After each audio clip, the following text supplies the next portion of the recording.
اعوذ باللہ من الشیطان الرجیم، بسم اللہ الرحمن الرحیم۔ مومنین کرام، آج ہم بیان کرنے جا رہے ہیں یکم شعبان المعظم کے اعمال کو۔ شعبان المعظم کا مہینہ، جیسا کہ آپ جانتے ہیں کہ بہت ہی بافضیلت اور پربرکت مہینہ ہے، جس کے متعلق احادیث معصومین علیہ السلام میں بہت زیادہ فضائل و مناقب بیان کیے گئے ہیں۔ اگرچہ اس ماہ مبارک کے بہت زیادہ اعمال ہیں اور بہت زیادہ فضائل ہیں، اگرچہ اس ماہ مبارک کے بہت زیادہ اعمال اور بہت زیادہ دعا و مناجات ہیں، لیکن ہم اختصار کی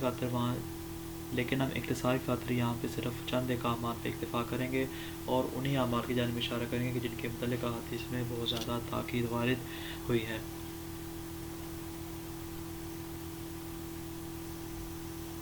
سب سے پہلے ہم بیان کرتے ہیں یکم شعبان المعظم کی رات کے اعمال کو، اس کے بعد انشاءاللہ پھر اس کے دن کے اعمال کو بیان کریں گے۔ پہلا عمل ہے 100 رکعت نماز پڑھنا، طریقہ کار انشاءاللہ آگے بیان کرتے ہیں۔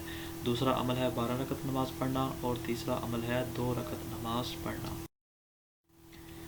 100 رکعت نماز اس انداز سے پڑھی جائے گی کہ اس کی ہر رکعت میں ایک مرتبہ سورہ فاتحہ اور ایک مرتبہ سورہ توحید پڑھی جائے گی۔ نماز مکمل کرنے کے بعد 50 مرتبہ سورہ فاتحہ پڑھی جائے گی۔ اس انداز سے جو شخص 100 رکعت نماز اور اس کے بعد 50 مرتبہ سورہ فاتحہ پڑھے گا تو وہ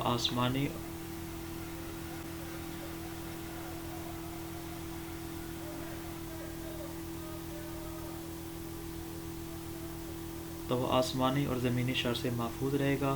70,000 گناہ کبیرہ اس کے معاف ہو جائیں گے اور وہ شخص عذاب قبر سے محفوظ۔ اس کے بعد دوسری نماز ہے 12 رکعت نماز پڑھنا۔ اس کا طریقہ کار یہ ہے کہ ہر رکعت میں سورہ حمد کے بعد 15 مرتبہ سورہ توحید پڑھی جائے گی۔ جو شخص اس انداز سے نماز پڑھے گا، اللہ تعالیٰ اس نماز کو پڑھے گا، اس کے عوض اسے 12,000 شہداء کا ثواب اور 12,000 سال کی عبادت کا ثواب ملے گا۔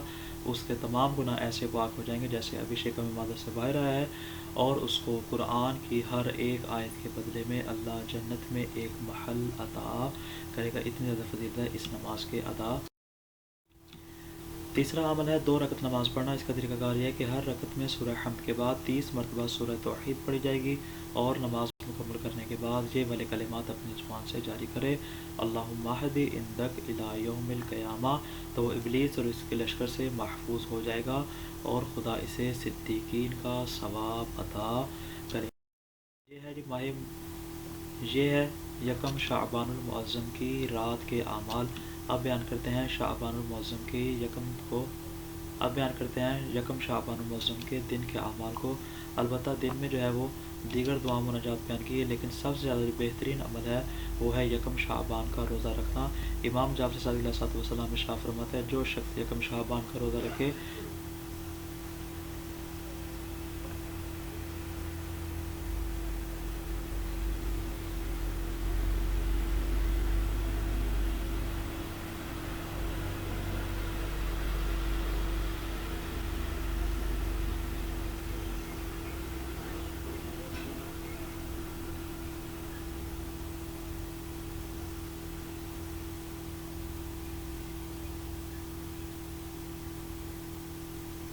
امام جعفر صادق علیہ السلام ارشاد فرماتے ہیں، جو شخص یکم شعبان کا روزہ رکھے گا اس کے لیے جنت واجب ہو جاتی ہے، اور اس روزہ کے عوض خدا اس کو 70 ایسی حسنات عطا کرتا ہے جن میں سے ہر ایک حسنہ 1 سال کی عبادت کے برابر شمار ہوتی ہے۔